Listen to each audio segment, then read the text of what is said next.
இந்த நிகழ்வை மிகச் சிறப்பாக வடிவமைத்து நடத்தி கொண்டிருக்கும் தமிழ்நாடு முற்போக்கு எழுத்தாளர்கள் கலைஞர்கள் சங்க தோழர்களுக்கும் அரங்கை நிறைத்து அமர்ந்திருக்கும் தோழர்களுக்கும் என் பணிவான வணக்கங்களை தெரிவித்துக் கொள்கிறேன். கடந்த 40 வருடங்களாக தன்னுடைய கோபமும் எள்ளலும் ஊடுபாவாக நெய்த எழுத்தால் கலகத்தனமான தனித்துவமான ஒரு படைப்புலகத்தை சித்தரித்து நமக்கு அளித்திருக்கும் தோழர் ஆதவன் தீட்சணியாவுக்கு என் அன்பும் வாழ்த்துக்களும். 40 வருடங்கள் என்று சொன்னேன். 80களின் நடுப்பகுதியில் எழுத ஆரம்பித்த ஆதவன் 96 தன்னுடைய முதலாவது நூலை வெளியிடுகிறார். அதிலிருந்து இன்றைக்கு வரையான இந்த 40 காலங்களிலே அவர் இலக்கியத்தின் பல்வேறு துறைகளை எழுதியிருக்கிறார். நாவல், சிறுகதைகள், கவிதை, இலக்கிய விமர்சனம், அரசியல் விமர்சனம், திரைப்பட எழுத்து. இதை தவிர புதுவிசை என்ற ஒரு காத்திரமான சிறுபத்திரிகையை தன்னுடைய தோழர்களுடன் சேர்ந்து 48 இதழ்கள் அச்சிதழ்களாக கொண்டிருக்கிறார். இவ்வாறான ஒரு நீண்ட தீவிரமான எழுத்து பயணத்தினூடாக ஆதவன் தீட்சணியாவுக்கு தமிழகத்தில் மட்டுமல்லாமல் நான் வாழக்கூடிய ஐரோப்பாவிலும் புலம்பெயர் தமிழர்கள் வாழக்கூடிய அமெரிக்க கண்டங்களிலும் மலேசியாவிலும் இலங்கையிலும் கூட தொடர்ச்சியான வாசகர்களும் இந்த வாசிப்பால் ஏற்பட்ட தோழமை உறவுகளும் இருக்கின்றன என்பதை நான் அறிவேன். இவ்வளவு இருந்தும் ஆதவன் தீட்சணியாவுக்கு தமிழ் இலக்கிய உலகத்தில் மேலே அவ்வளவு நல்ல அபிப்பிராயம் இல்லை. அவர் எப்போ அந்த காலத்திலிருந்து எப்போ பார்த்தாலும் நீங்கள் இலக்கிய அளவுகோல் என்னத்தையாவது சொல்லுங்க, இந்த உள்ளொளி, தரிசனம், ரசனை அளவுகோல், மட்டம், ஒப்புட்டு அழகியல், இது என்ன இளவாப்பு இருக்கட்டும், நான் என்னுடைய அரசியலை எழுதுவேன், நான் எழுதுவது முழுக்க முழுக்க அரசியல் தான் என்று சொல்லிவிட்டு அப்படியே கடந்து செல்வார். சரி, இதை அவருடைய இளமை காலங்களிலே எழுதினார். இப்பொழுது அவருக்கும் 60 வயசை கடந்து விட்டார். இப்பொழுதாவது கொஞ்சம் சாந்தமாகி இருப்பார் என்று நம்பி இன்று வெளியிடப்பட்ட அவருடைய சிறுகதை தொகுப்பின் முன்னுரையை படித்து பார்த்தேன். இன்னும் உக்கிரம் கூடியிருக்கிறது. இதில் என்ன சொல்கிறார் என்று சொன்னால், இலக்கியவாதிகளுக்கு இலக்கிய உலகத்தில் என் மீது நல்ல அபிப்பிராயம் இல்லை, இவர்களுடைய கருத்துக்கள் குடோன்களிலேயே இருக்கட்டும் என்றார். காலையில் இருந்து ஆதவன் தீட்சணியாவின் நூல்களை பற்றி கருத்துக்கள் உரைத்தவர்கள் இந்த முன்னுரையை படிச்சிருக்க மாட்டீங்கன்னு நினைக்கிறேன். நான் படிச்சுட்டேன். அது மட்டுமில்லை, இன்னொன்றும் சொல்கிறார். எனக்கு நாயோட, நரியோட, புலியோட, எலியோட பாச தெரிஞ்சா நான் அதுகளோட பேசிடுவேன், அதுகளோட பேச எனக்கு தெரியாததான் உங்களுக்கு எழுதி துளைக்க வேண்டி இருக்குது. இவ்வளவு ஆத்திரமும் ஏகத்தாளமும் இருக்க வேண்டியதில்லை. உங்களுக்கு திரளான வாசகர்கள் இருக்கிறார்கள். ஒரு பழைய கதை சொல்கிறேன், ஒரு 25 வருடங்களுக்கு முந்தைய கதை. அப்பொழுதெல்லாம் இணைய இதழ்கள் இல்லாத காலம், வாட்ஸ்அப்புகள், முகநூல்கள் இல்லாத காலம். தமிழகத்தில் இருந்து ஒரு சிறு பத்திரிகை நான் வாழக்கூடிய பிரான்ஸ் தேசத்துக்கு கிடைப்பது மிக அரிது. ஏதாவது ஒரு இதழ் வரும், அந்த இதழ் தான் சுற்றி 30-40 பேர் படித்துக் கொண்டிருப்போம். அவ்வாறாக ஒரு வாசகர் அவருடைய ஒரு நேர்காணலையும் சில கவிதைகளையும் படிக்கிறான். படித்ததும் ஆதவன் எழுத்து மீது அவ்வளவு அபிமானமும் தீவிரமான ஒரு வெறியை கொள்கிறான். ஆனால் அவனுக்கு ஆதவனை முன்பின் தெரியாது, ஆதவனுக்கும் அந்த வாசகனை தெரியாது. ஒருமுறை அந்த வாசகன் தமிழகத்துக்கு வந்திருந்த பொழுது சென்னையிலேயே ஒரு இலக்கிய கூட்டம் நடக்கிறது. இலக்கிய கூட்டம் இல்லை, அது ஒரு கண்டன கூட்டம். சுந்தர ராமசாமி எழுதிய பிள்ளை கெடுத்தாள் விளை என்ற அந்த சிறுகதையில் சாதிய வன்மம் பொதிந்திருக்கிறது என்பதை கண்டித்து தலித் முரசு ஏற்பாடு செய்திருந்த கூட்டம். அந்த கூட்டத்திற்கு இந்த வாசகன் செல்கிறான். அங்கே மேடையில் தூரத்திலே 10-15 பேர் இருக்கிறார்கள். அதிலே ஒருவராக அப்பொழுது இப்போது இருப்பதிலிருந்து பாதி வயதே உள்ள ஆதவன் தீட்சணியா உட்கார்ந்திருக்கிறார். அவரை பார்த்தவுடன் பரவசத்தில் இந்த வாசகன் கூட்டம் நடந்துட்டு இருக்கு மேடையில். அந்த மேடை நகரங்களை எல்லாம் மதிக்காம மேடையில் தாவி போய் நீங்கள் தானே ஆதவன் என்று கேட்டுவிட்டு கட்டி அணைத்து ஒரு முத்தம் கொடுத்து விட்டு அப்படியே போய்விட்டான். அந்த வாசகன் நான் தான்.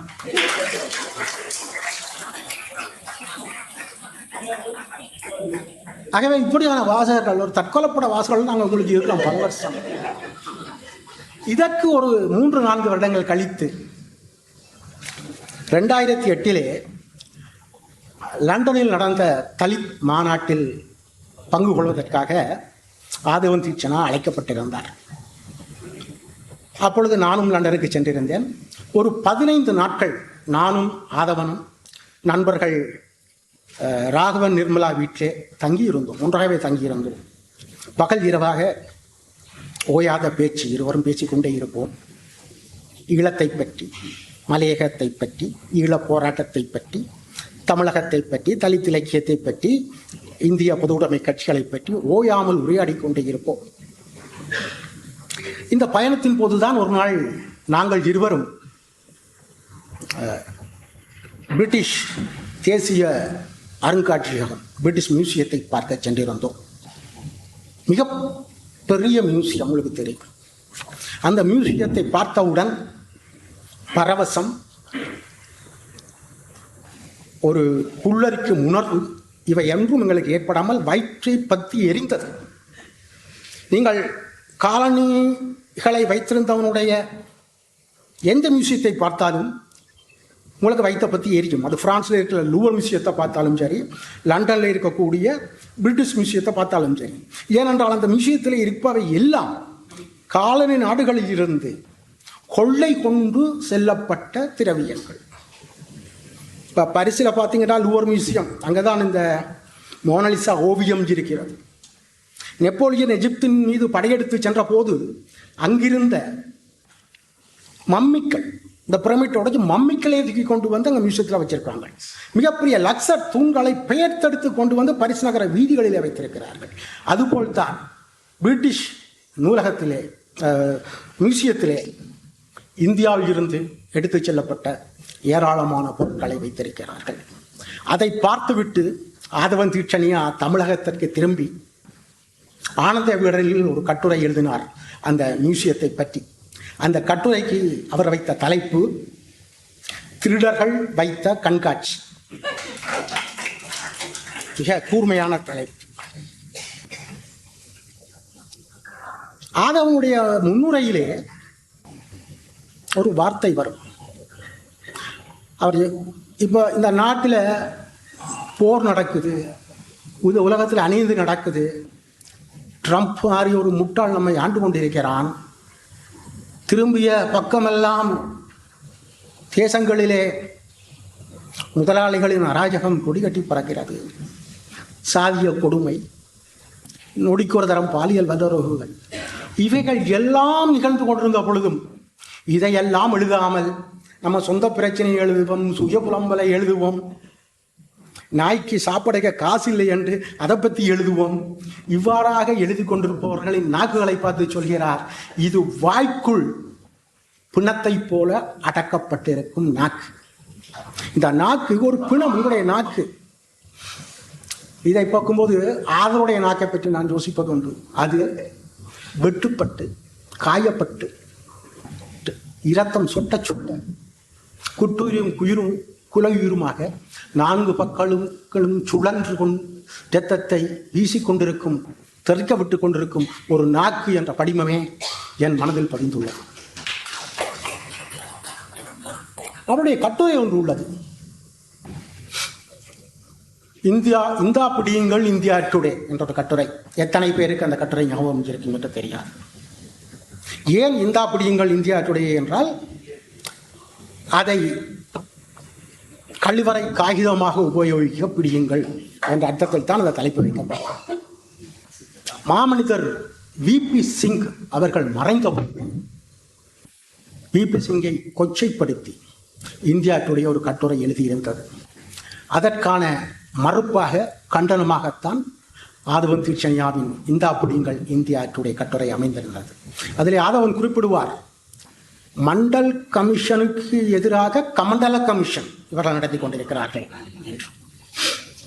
விபி சிங் அவர்கள் மண்டல் கமிஷனை அமல்படுத்துகிற வேளையில் ராஜீவ் கோஸ்வாமி என்கிற ஒரு ஆதிக்க சாதி மனிதர், பேரை பார்த்தோன்னா தெரிஞ்சிருக்க உங்களுக்கு எந்த ஆதிக்க சாதி என்று, ராஜீவ் கோஸ்வாமி கொளுத்து கொண்டு செத்து போகிறார் மண்டல் கமிஷனுக்கு எதிராக.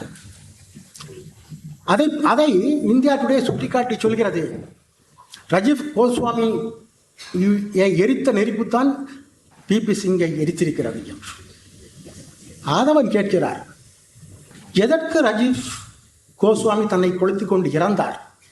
காலையில் எழுந்தோன்னு அவருக்கு என்ன, காடு கயல் கரடு வயலுக்கு போய் வேலை செய்ய வேண்டியிருக்கா, இல்லை பறையொலிக்க வேண்டியிருக்கா, இல்லை துணி வெளுக்க வேண்டியிருக்கா, இல்லை மலம் அள்ள வேண்டியிருக்கா, இல்லை சவரம் செய்ய வேண்டி இருக்கிறதா?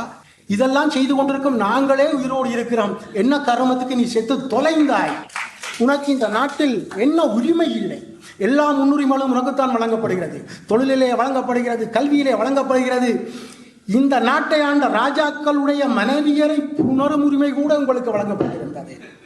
இவ்வளவு இருந்தும் என்ன இளவுக்கு செத்து தொலைந்தாய் என்று சாடுகிறார். சாடி இந்தியா டுடே செய்திருப்பது கருத்து சுதந்திரத்தை கொழுப்பு சுதந்திரத்துடன் குழப்பிக்கொள்ளும் வேலை என்று எழுதினார். ஆதவன் தீட்சண்யாவுடைய அரசியல் கட்டுரைகள் மட்டுமல்ல இவ்வளவு கூர்மையோடு இருப்பது, அவர் இலக்கியம் குறித்து எழுதும் விமர்சன கட்டுரைகள் அவ்வளவு கூர்மை உள்ளவை. உதாரணம், உண்மையான வார்த்தைகள். உதாரணத்தோடு சொல்கிறேன், நான் ஒரு 5-6 நாவல், ஒரு 5-6 சிறுகதை தொகுப்பு எழுதியிருப்பேன். ஒரு புத்தகத்துக்கு நான் 300 யார்கிட்டையும் வாங்கினதில்லை. யாரும் 300 எழுதினதும் இல்லை, நானும் 300 எழுதினது கிடையாது. அப்படித்தான் வாரது. ஒரு முறை என்னுடைய வளமையான பதிப்பகத்தை விட, கருவூர் பதிப்பகத்தை விட அமிர்தா பதிப்பகம் என்னுடைய ஒரு சிறுகதை தொகுப்பு வெளியிட விரும்பியது. அவர்களை பொறுத்தளவில் 300 அவசியம். அப்போ நீங்கள் கண்டிப்பாக 300 எழுதத்தான் வேணும், யாரை கொண்டு எழுதலாம் என்னும் பொழுது நான் கூறிய பெயர் ஆதவன் தீட்சண்யா. அவர் அதற்கு 300 எழுதினார். அதுதான் என் வாழ்க்கையிலே முதலும் கடைசியுமான 300 என்று நான் நம்புகிறேன். ஏனென்றால் ஆதவனுடைய இலக்கிய விமர்சனத்தின் மீது, இலக்கிய பார்வையின் மீது எனக்கு அவ்வளவு நம்பிக்கை இருக்கிறது. சீரியஸாக மட்டும் எழுதுவார் என்று இல்லை. அவர் எப்பொழுதும் போலவே சயந்தனின் ஆதிரை நாவல்கள் பற்றி அவர் எழுதிய சில வரிகள் எனக்கு ஞாபகத்தில் இருக்கின்றன. பொதுவாகவே புலம்பெயர்ந்த எழுத்துக்கள், ஈழத்து எழுத்துக்கள் என்றால் அதை ரொமான்டிசைஸ் பண்ணி பார்க்கும் வழக்கம் தமிழகத்தில் மட்டுமில்லை, ஈழத்திலும் உண்டு. நாங்கள் தான் இலக்கியம், நாங்கள் சூடு வாங்கியிருக்கோம், வெட்டு வாங்கியிருக்கோம், குத்து வாங்கியிருக்கிறோம், செல்ல பார்த்திருக்கோம், ஆகிய நாங்கள் எது எழுதினாலும் இலக்கியம் என்று ஒரு பார்வை ஈழத்து பல எழுத்தாளர்களும் இருக்கிறது. இல்லை, இலக்கியம் என்று சொன்னால் கொஞ்சம் இலக்கியமும் இருக்கணும். அப்போ ஆதவன் அந்த புத்தகத்தைக்கு ஒரு நல்ல ஒரு விமர்சனத்தை எழுதிவிட்டு, அந்த புத்தகம் கொஞ்சம் சரியான பெருசு, ஒரு 600 பக்கம் வரும் அந்த புத்தகம். இப்போ ஆதவன் சொல்கிறார், இல்லை இது கதைக்கு தேவையானதை விட அதிகமான பக்கம் இருக்கிறது, ஊழைச்சதையை கழித்து விட்டு உடலை கண்டுபிடிப்பது போல கதையை கண்டுபிடிக்க வேண்டியிருக்கிறது. ஒருவேளை இது அந்த பதிப்பகத்தவன் அந்த நூலை வெளியிட்டது இது தமிழினி மேன்யாவா என்று கேட்கிறார். என்றால் தமிழினி பதிப்பகத்தால் அப்போது அவ்வாறான பெரிய பெரிய புத்தகங்கள் வந்து கொண்டிருந்த ஒரு காலம். அவருடைய இன்னொரு விமர்சன கட்டுரை உண்டு, புலம்பெயர் இலக்கியம் பற்றியது. 2008 எழுதப்பட்டது. 2009 ஈழத்திலே இறுதி யுத்தம், இது 2000 எழுதப்படுகிறது. இந்த கட்டுரையில் தான் புலம்பெயர்ந்தவர்கள் யார் என்று ஒரு கேள்வியை ஆதவன் எழுப்புகிறார். மிக முக்கியமான கேள்வி, இதுவரை யாரும் எழுப்பாத கேள்வி மட்டுமல்ல, இதுவரை யாரும் பதில் சொல்லாத கேள்வியும் கூடத்தான் என்று நான் கருதுகிறேன். இந்தியாவிலே படித்துவிட்டு இலங்கையிலே படித்துவிட்டு வேலை வாய்ப்புக்காக வசதியான வாழ்க்கைக்காக வெளிநாடுகளுக்கு செல்பவர்கள், அங்கே தங்கிவிட்டவர்கள் புலம்பெயர்ந்தவர்கள் அல்ல என்கிறார் ஆதவன். யார் ஒருவர் கட்டாயமாக அவரது நிலத்தில் இருந்து புலம்பெயர்க்கப்பட்டாரோ துரத்தப்பட்டாரோ அவர்தான் புலம்பெயர்ந்தவர்கள் என்று ஆதவன் சொல்கிறார். அது எனக்கும் சரி மாதிரித்தான் தெரிகிறது. ஆக இந்த புலம்பெயர்ந்த இலக்கியம் என்ற கட்டுரையிலே தான் அவர் ஈழத்திலே மலையக மக்கள் மீது, முஸ்லிம்கள் மீது ஈழத்தமிழர்கள் காட்டிய ஒடுக்குமுறை, அவர்களை விலக்கி வைத்தது குறித்து ஒரு கேள்வி எழுப்புகிறார். அண்டைக்கு பிடிச்சது அவருக்கு சனி, அது 2.5 சனி. 7.5 சனினா 7 வருஷம் பிடிக்கும், இது 2 வருஷம் தான் பிடிச்சிருந்தது அந்த சனி. இதை தொடர்ந்து நிறைய வாத பிரதிவாதங்கள் வந்தன. தோழர்களே, ஈழம் என்று சொல்லும் பொழுது ஒரு விஷயத்தை நான் இங்கே அழுத்தி சொல்ல விரும்புகிறேன். ஈழத்து இலக்கியம் மட்டுமல்ல, ஈழ போராட்டமே ரொமான்டிசைஸ் பண்ணப்பட்டிருந்தது. இங்கேயும் பண்ணப்பட்டிருந்தது, எங்களுடைய ஊரிலுமே அப்படித்தான் இருந்தது. ஈழ போராட்டத்தின் முன்னோடி மூத்த போராளி சி. புஷ்பராஜ் அவர்கள் 2006 தீரா நதிக்கு ஒரு நேர்காணல் கொடுக்கிறார். அதிலே அவர் ஈழ போராட்டம் தோற்றுவிட்டது என்று அறிவிக்கிறார். இதே காலப்பகுதியில் தான் நானும் பல்வேறு கட்டுரைகள் எழுதி கொண்டிருந்தேன். ஈழ போராட்டம் மீள முடியாத ஒரு முட்டுச்சந்துக்குள் சிக்கி இருக்கிறது, ஆயுத போராட்டத்தை கைவிட்டு நாங்கள் வேறு வகையான தீர்வுகளை நோக்கி நகர வேண்டும் என்று நானும் பல்வேறு கட்டுரைகளை வலியுறுத்தி கொண்டிருந்தேன். நாங்கள் 2009 நடந்த பேரழிவை முன்கூட்டி அனுமானித்து சொன்னதற்கு காரணம் நாங்கள் பெரிய அரசியல் விஞ்ஞானிகளோ அல்லது இராணுவ வல்லுநர்களோ அல்ல. சாதாரணமாக அது எல்லாருக்கும் தெரிஞ்ச ஒரு உண்மை. உலகம் முழுக்க 30 நாடுகளில் விடுதலை புலிகள் இயக்கத்தை தடை செய்து விட்டார்கள். விடுதலை புலிகள் இயக்கத்தை பயங்கரவாத இயக்கமாக முத்திரைவித்து விட்டார்கள். இந்தியாவில் தடை செய்து விட்டார்கள். விடுதலை புலிகளுக்கு எந்த விதமான ஆயுத வரத்தும் கிடையாது. புலிகளுடைய கட்டுப்பாட்டு பகுதிகளிலிருந்து மக்கள் தப்பித்து செல்கிறார்கள். வடக்கில் இருந்து கிழக்கை பிரித்து கொண்டு கருணா சென்று விட்டார். இந்த எல்லாற்றுக்கும் மேலாக அமெரிக்காவில் இரட்டை கோபுர தாக்குதல் நடந்த பின்பாக உலக நாடுகள் எல்லாம் கூடி ஆயுத இயக்கங்களை ஒடுக்குவது என்று ஒரு வேலை திட்டத்தை முன்னெடுத்துக் கொண்டிருக்கின்றன. ஆகவே இந்த சூழல்கள் எல்லாம் சேர்ந்து விடுதலை போராட்டத்தை இந்த திசைக்கு தோல்விக்குத்தான் கொண்டு செல்லும் என்று நாங்கள் அனுமானித்தோம். இதுக்கு பெரிய அரசியல் அறிவு தேவை இல்லை. கண்களை மறைத்திருக்கும் மாயைகளை விலக்கிவிட்டு பார்த்தாலே இந்த உண்மை விளங்கிடும். துரதிருஷ்டவசமாக அந்த காலத்திலே இலங்கையிலும் சரி, இப்போ குறிப்பாக தமிழகத்தில் இந்த உண்மைகளை விளங்கி கொண்டு ஆயுத போராட்டத்தை கைவிட்டு ஒரு தீர்வுக்கு செல்ல வேண்டும் என்று சொன்னவர்கள் மிக குறைவு. அறிவுஜீவிகள் மட்டத்திலே மார்க்ஸ், எஸ்.வி. ராஜதுரை போன்ற 1-2 பேர் தான் அவ்வாறாக நடுநிலையோடு பேசிக் கொண்டிருந்தார்கள். ஏராளமான இலக்கியவாதிகள் உணர்ச்சி கவிதைகளை கொட்டி கொண்டிருந்தார்கள், உணர்ச்சிகரமான பேச்சுக்களை பேசினார்கள், அழுதார்கள், உண்மையாகவே மனம் விட்டு அழுதார்கள். ஆனால் உண்மைகளை பார்க்க தவறினார்கள். உண்மைகளை பார்த்தவர்களில் ஆதவனும் ஒருவர். அதனால்தான் அவர் ஒரு 2-2.5 வருடங்கள் ஏச்சும் பேச்சும் வாங்க வேண்டியிருந்தது. அவரை பற்றி ஏகப்பட்ட அவதூறுகள் வந்தன. அதோடு சேர்த்து சும்மா இருந்த தமிழ்ச்செல்வன் அண்ணனையும் சிங்கள செல்வன் என்று எழுதினார்கள். இப்படி பல சம்பவங்கள் அந்த காலத்தில் நடந்துச்சு. அப்படி எழுதியவர்கள் எங்கே? அப்படி எழுதிய கருத்தியல் இப்பொழுது எங்கே? அவர் எழுதியவர்களும் இல்லை, அந்த ஊடகங்களும் இப்பொழுது இல்லை. ஆனால் ஆதவன் தீட்சணியா இப்பொழுதும் இருக்கிறார். அதே கருத்தை சொல்லிக் கொண்டிருக்கிறார்கள். அப்போ அருள் எழிலன் என்று ஒரு நண்பர் இருக்கிறார், இப்போ கலைஞர் டிவியில் இருக்கார். அப்போ அவர் கலைஞருக்கு பெரிய எதிரி அந்த காலத்தில். அப்போ அவர் எழுதிய ஒரு கட்டுரை முழுக்க அவதூறு ஆதவன் தீட்சணியாவை பற்றி. அந்த கட்டுரைக்கு தலைப்பு ஆதவன் தீட்சணியாவின் பில்டிங் ஸ்ட்ராங் பேஸ்மெண்ட் வீக். அவருக்கு பேஸ்மெண்ட்டும் ஸ்ட்ராங் தான், இத்தனை வருஷம் நிற்கிறார். இப்பொழுது ஆதவன் தீட்சணியாவின்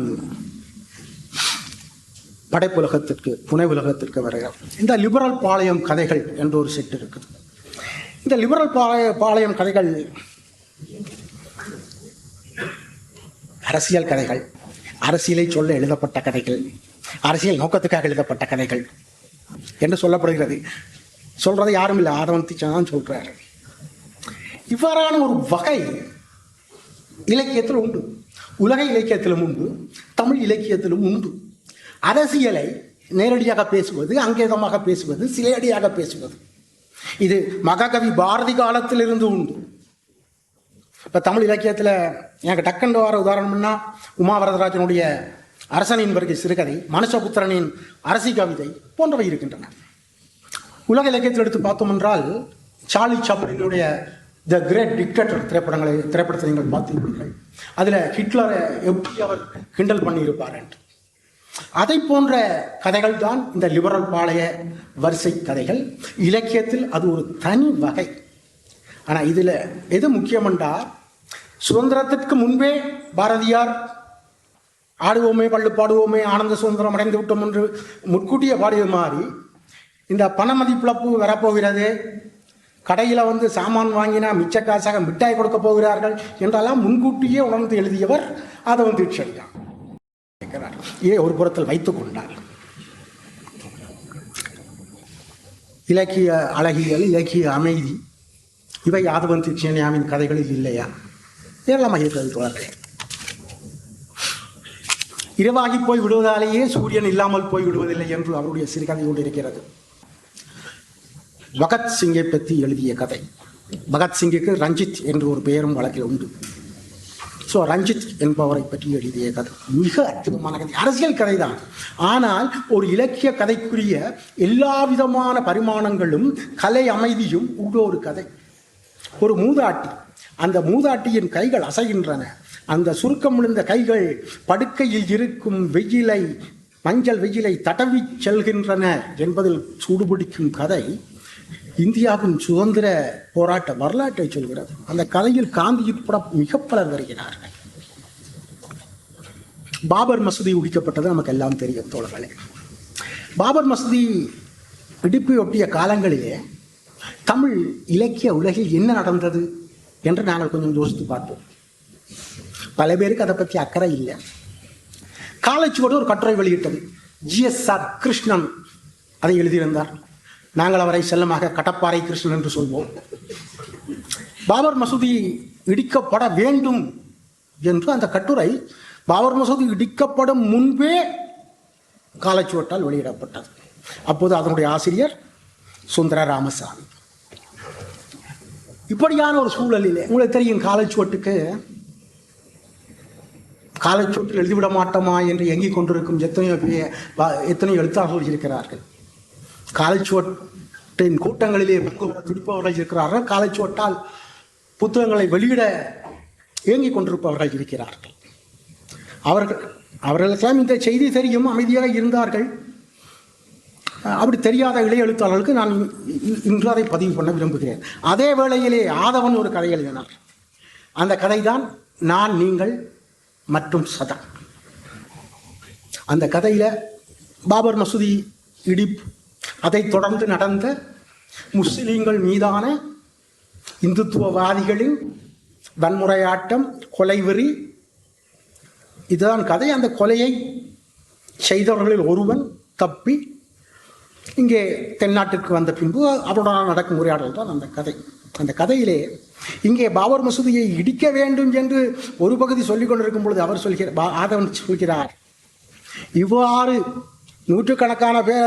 நூற்றுக்கணக்கானவர்களை கொன்று கட்டப்படும் இடம் ஒருபோதும் கடவுளின் ஆலயமாக இருக்காது, அது சாத்தானின் வதைகூடமாகத்தான் இருக்கும் என்று அந்த வார்த்தையை பதிவு செய்கிறார். களவு என்று ஒரு கதை இருக்கு தோழர்களே. களவை பற்றி நடக்காது. காலங்காலமாக கல்வனின் காதலிலிருந்து எழுதி கொண்டு வராங்க கதைகள். நடுவில் இந்த திருடன் மணியம் பிள்ளை என்ற ஒரு நூல் வந்து அல்லோலப்பட்டது தமிழ் இலக்கிய உலகு. அதை படித்து பாராட்டுறவர்கள் ஏகப்பட்ட பேர் கொண்டாடி தள்ளிவிட்டார்கள். நான் படித்து பார்த்தேன், எனக்கு விளங்க இல்லை எதுக்கு இவர்கள் இதை கொண்டாடுகிறார்கள் என்று சொல்லி. ஒரு திருடன், அவனும் ஏதோ வயிற்று பசியால் திருடன் கிடையாது, அதை புரிந்து கொள்ளலாம். வயிற்று பசிக்கு திருடுறவனை புரிந்து கொள்ளலாம். இவன் பெரிய பெரிய வீடுகளா பார்த்து திருடுற போன இடங்களில் வந்து சில பாலியல் பல்லுறவையும் செய்து அதை கொண்டு போய் பெரிய முதலாளி மாறி இன்னொரு மாநிலத்தில் வாழ்ந்த ஒரு ஆள் திருடன் மணியம் பிள்ளை. உண்மையான ஆள், கேரளாவை சேர்ந்தவர். அது மட்டும் இல்லாமல் அந்த புத்தகம் வந்த அப்புறம் அந்த புத்தகத்தை படமாக எடுக்கிறதுக்குன்னு திரைப்பட தொடராக எடுக்கிறதுக்குன்னு தமிழ்நாட்டை 4-5 பேர் முயன்றார்கள். 4-5 பேருக்கும் ஒருவருக்கு தெரியாமல் மற்றவருக்கு வித்துவிட்டார். அதுவரை அவருடைய திருட்டு தொழில் நடந்து கொண்டிருந்தது. இதையே இவர்கள் இப்படி கொண்டாடுகிறார்கள் என்று ஒரு நாள் நான் கவிஞர் சாம்ராஜிடம் கேட்டேன். அவரும் அதை கொண்டாடித்திருந்தவர்களில் முக்கியமானவர். அப்போ நாங்கள் இது ஒரு சாதாரண கதைப்பா, ஒரு திருட்டு கதை, இது ஏன் நீங்கள் பெரிய இலக்கிய ரேஞ்சுக்கு கொண்டாடித்திருக்கிறீங்க? அவர் சொன்னார், சோபா, எங்களுக்கு இது ஒரு பெரிய சாகசமாக தெரியுது. நாங்கள் அவ்வளோ பெரிய திருடங்கள் எல்லாம் வாழ்க்கையில் பார்க்கல, நீங்கள் அப்படி பார்த்துருப்பீங்க. இப்போ நான் பதிலுக்கு சொன்னேன், 2 தமிழ் நூல் பதிப்பாளருடைய பெயரை சொல்லி, இவர்களையெல்லாம் உங்களுக்கு தெரியுது, பிற பெரிய திருடன் தெரியான்னு சொல்கிறீங்களே அப்படின்ட்டு அவருக்கு சீட்டு வந்துடுச்சு. நான் துண்டிச்சுட்டு வந்துட்டேன். ஆமாம், அதில் இன்னொரு கதை இருக்குது, சொல்லவே முடியாத கதைகளின் கதை என்ற ஒரு கதை. மிக உள்ளத்தை ஒரு துயரமான கதை. உதட்டில் சிரிப்பை மட்டுமல்ல, பல நேரங்களிலே நெஞ்சிலே கசிவை மேற்படுத்திய கதைகளாக இருக்கின்றன. கதையில் அந்த கதையில ஒரு பெண் குழந்தை பிறந்து விடுகிறது. அந்த பெண் குழந்தையை இந்த குழந்தை பிறந்தவன் சிசுக்கொலை செய்கிற வழக்கம் இருக்கு இல்லையா? எனக்கு தெரிஞ்சு கள்ளிப்பால் விடுறது தான் தெரியும், இல்லாட்டி நான் நெல் போடுறது தெரியும். இந்த இதில் வர ஒரு ஆதவன் ஒரு விஷயத்தை சொல்லுகிறார். அந்த குழந்தையின் உடல் முழுவதும் சீனி தண்ணியை தடை விடுவது, எறும்பு கடிச்சு சாகட்டும் அதை அந்த தாய் தடுத்து விடுகிறாள் அந்த கதையில். பின்பு அந்த குழந்தை தப்பி விடுகிறது, பெரியவளாக வளர்ந்து விடுகிறாள், பருவப்பெண்ணாகி விடுகிறாள். ஆனால் அவளுடைய கைகள் 2 எப்பொழுதும் அலைந்தபடியே இருக்கும், அப்படியும் இப்படியும் வளர்ந்த பின்பு. அதுவும் திருச்சினால் சொல்லுகிறாள், அவளது நினைவில் கடிக்கும் எறும்பு அதை துரத்தி கொண்டு இருக்கும். இவ்வாறு உருக்கமாக சொல்லிக்கொண்டு கதையில தான் ஒரு இடத்துல சொல்லுவாரு, பெரியவா சொல்லியிருக்கா, ஒரு பாத்திரம் சொல்லும், பெரியவா சொல்லியிருக்கா வேலைக்கு போற பெண்கள் எல்லாம் ஒழுக்கம் கட்டவங்க. பிராக்கெட்ல சொல்லுவாரு, பெரியவா என்றால் ஜானைக்கோ காண்டாமிரத்துக்கோ பிறந்தவர்கள் நீங்க நினைக்க மாட்டீர்கள் தான். இவ்வாறாக கதை ஒரு சரடாக போய்கொண்டிருக்கும் பொழுது நடுநடுவிலே ஆதவன் குறுக்கிட்டு தன்னுடைய கலகக்குறைகளை சொல்லிக் கொண்டிருப்பார். இது நம்முடைய மரபில் உள்ளது தான். நம்முடைய மரபு கூத்துக்களிலோ தெருக்கூத்துக்களிலோ பார்த்தீர்கள் என்றால் கதை என்னவோ வள்ளி திருமணம் சத்தியவான் சாவித்திரி கொண்டிருக்கும். நடுவிலே புதுஷுகன் புகுந்து தன்னுடைய அரசியல் கருத்துக்களை பேசிக் கொண்டிருப்பான். சமயத்தில் வள்ளி திருமணத்தில் இங்கிலீஷிலும் பேசுவான். இது நம்முடைய மரபில் உள்ளது தான். அது வகையான ஒரு இலக்கிய வகமை. சரி, துண்டிச்சீட்டுக்கு தந்து விட்டார்கள். மார்க்க போல உங்களுக்கு தெரியும் தோழர்களே, இந்த உலகத்தை சுற்றி பார்த்து தான் பார்த்த பல்வேறு மனிதர்களையும் நாடுகளையும் பற்றி பல நூல்கள் எழுதியவன். அவன் சாகும் தருவாயில் மரணப்படுக்கையில் சொல்லிய வார்த்தை என்னவென்றால், நான் பார்த்ததில் இன்னும் பாதியை கூட எழுதி முடிக்கவில்லை. அதுபோல நான் தயாரித்து வந்த ஆதவன் படைப்புலகம் என்ற உரையில் கால்வாசியை கூட நான் பேசி முடிக்கவில்லை. கடைசியாக ஒரே ஒரு ஆதவனின் கவிதையுடன் மிக அண்மை காலத்தில் எழுதப்பட்ட கவிதையை உங்களுக்கு வாசித்து காட்டி முடிக்கலாம் என்று இருக்கிறேன். பறவை உதிர்த்து போயிருந்த இறகொன்றின் தனிமை நெஞ்சை அறுப்பதாய் நெக்குருகி நீங்கள் புலம்பியலும் வேளையில் குட்டி பொம்மையை பற்றி பிடித்திருக்கும் குழந்தையின் கையொன்று உங்களின் மடியில் விழுந்து துடிக்கிறது. இப்போது உங்களுக்கு 2 வாய்ப்புகள். சரமாரியான குண்டு வீச்சுகளினூடே நீங்கள் அந்த குழந்தையின் எஞ்சிய உடலை இடிபாடுகளுக்கிடையே தேடியாக வேண்டும், அல்லது இருந்த இடத்தில் இருந்தபடியே இறகை பற்றிய கவலையில் குழந்தையை பற்றியதும் இருப்பதாய் நீண்ட விளக்க உரையாற்ற வேண்டும். கடந்த 50-60 வருடங்களாக தமிழ் இலக்கியம் பறவையில் இருந்து பிரிந்த சிறகொன்றை அண்ணாந்து பார்த்தபடியே புலம்பலுடனும் பச்சாதாபத்துடன் இருக்கிற வேளையில அந்த இலக்கிய உலகத்தின் மடியிலே ஒரு துண்டிக்கப்பட்ட கை வந்து விழுகிறது. இப்பொழுது என்ன செய்ய போறீர்கள் என்று ஆதவன் கேள்வி எழுப்புகிறார். இந்த ஒரு சின்ன கவிதையில பாருங்க, போரின் மீதான வெறுப்பு, பாதிக்கப்பட்டவர்கள் மீதான அக்கறை, இதை கண்டும் காணாமல் இருப்பவர்கள் மீதான கோபம், எள்ளல், அனைத்தும் இந்த கவிதையிலே சத்தியமாக பொதிந்திருக்கின்றன. இந்த அக்கறை, இந்த எதிர்ப்பு, இந்த கோபம், இந்த எள்ளல், இவைதான் ஆதவனின் படைப்புலகம் என்று கூறி வாய்ப்பு தந்தமைக்கு மீண்டும் நம் தெரிவித்து விடைபெறுகிறேன். வணக்கம்.